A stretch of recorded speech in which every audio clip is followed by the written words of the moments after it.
В областном центре почти на 30% снизилось количество поступивших заявлений по брачно-семейным спорам. Такое заявление сделала сегодня председатель городского суда номер 3 Назира Манкулова. В ходе проведенного круглого стола с представителями общественных организаций и управлений разных уровней поднимались вопросы профилактики семейных споров. Стоит отметить, что в регионе последние годы уделяют особое внимание сохранению семейных ценностей.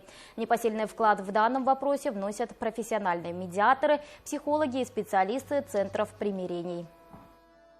Основные причины развода, как показывает судебная практика, это в основном на сторону указывает несовместимость характеров, но если более подробно с ними провести беседу, выяснить, это и социальное положение, и отсутствие работы, где-то злоупотребление алкоголем, бытовое насилие.